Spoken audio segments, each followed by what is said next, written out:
The 1990s weren't just another phase in bodybuilding. They marked the most extreme point the sport has ever reached.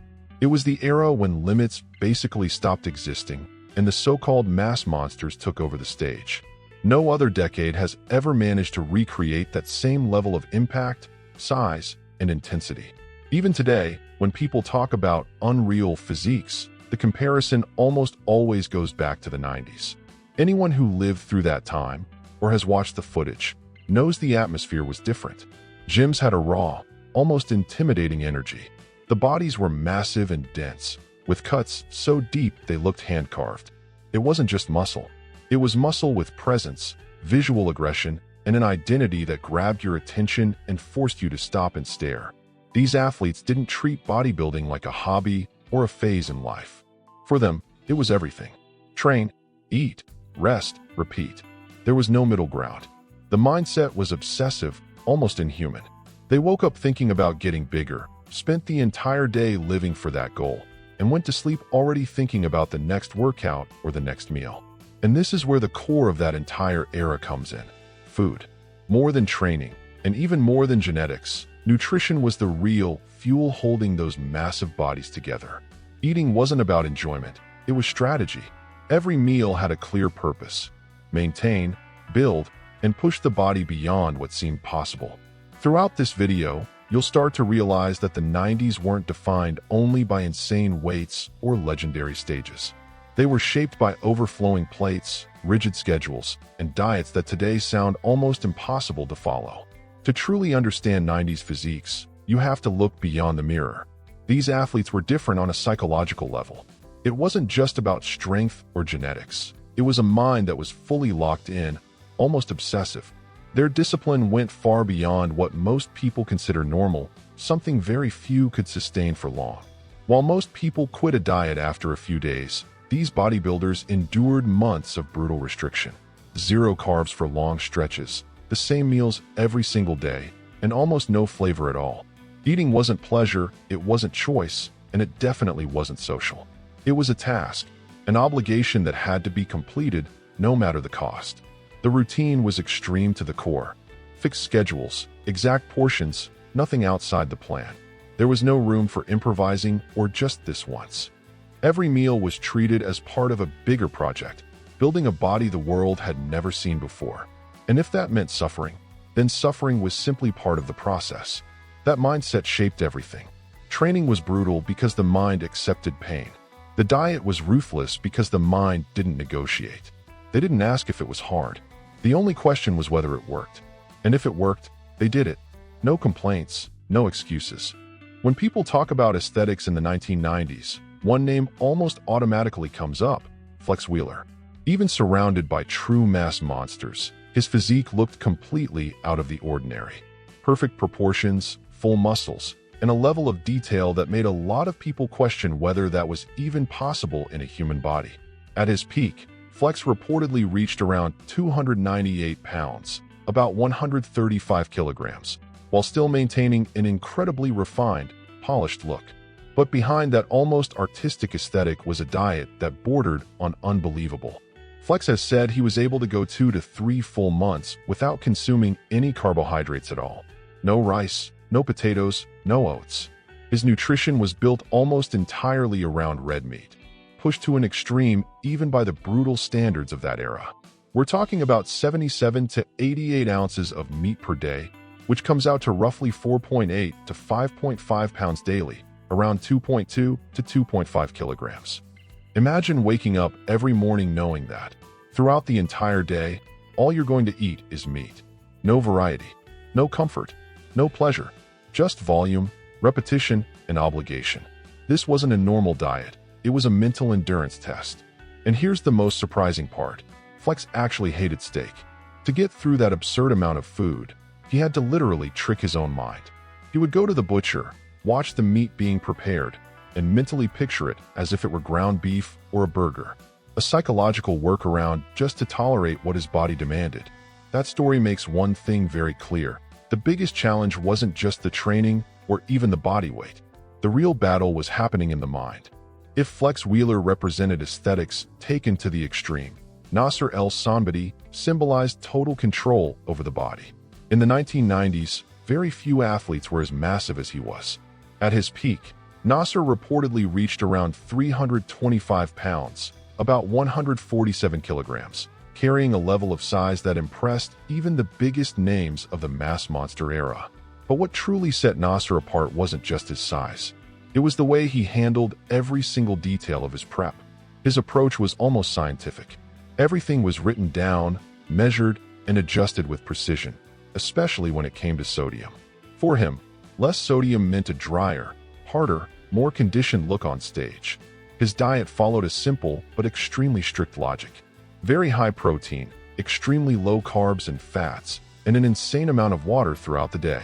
And it wasn't just between meals. Nasser would drink large amounts of water during his meals as well, something that really stood out at the time.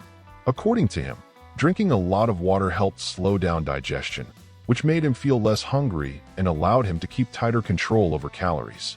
No seasonings, no artificial sweeteners, no added flavor of any kind.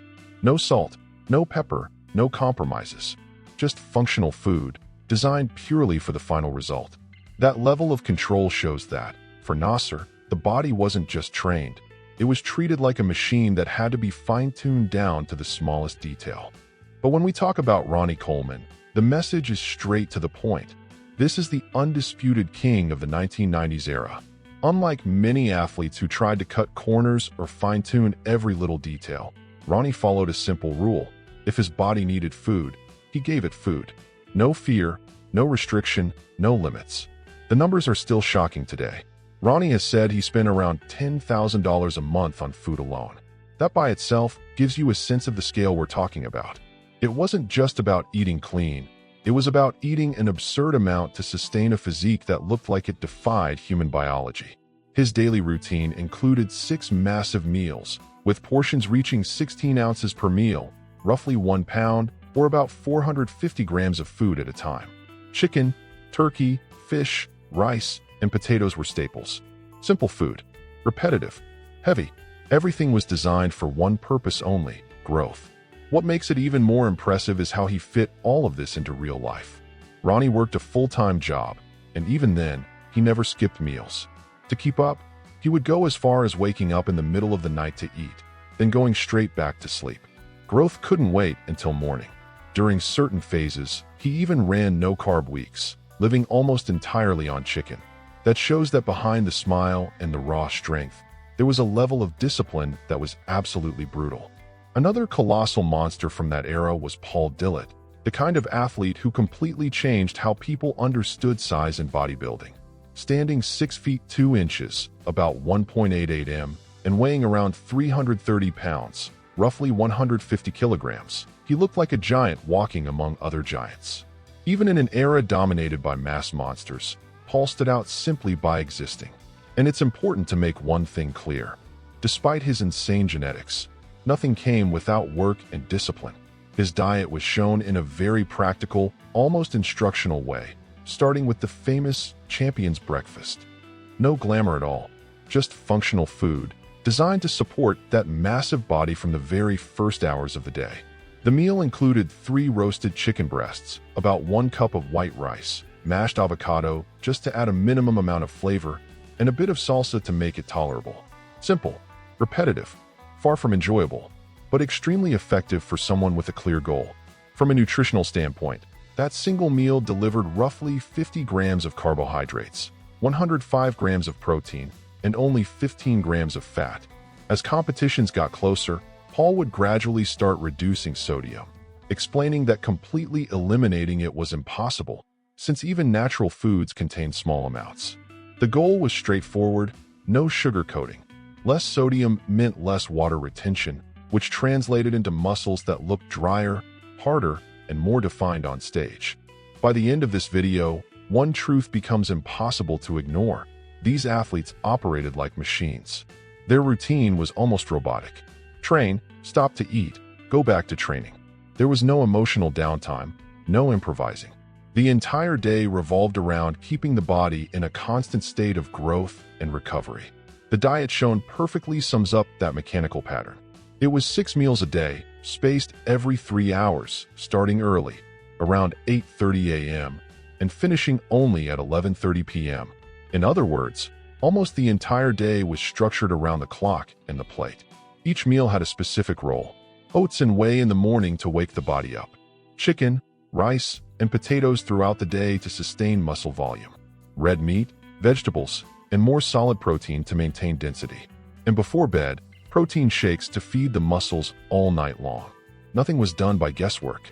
Everything was weighed, measured, calculated. Grams of carbs, protein, and fat repeated day after day, with no exceptions. There was no such thing as "I couldn't make it today." When the video ends, one question keeps echoing in the viewer's mind. How were these physiques even possible? The answer doesn't come from a single factor. It comes from the combination of extreme discipline, brutal diets, constant mental sacrifice, and an absolute obsession with bodybuilding. Nothing about it was accidental. The 1990s weren't just about bigger muscles. They were about pushing the human body to a point where it felt like there was no room left to go further. Every meal, every workout, and every poorly slept night was part of a price very few people would ever be willing to pay.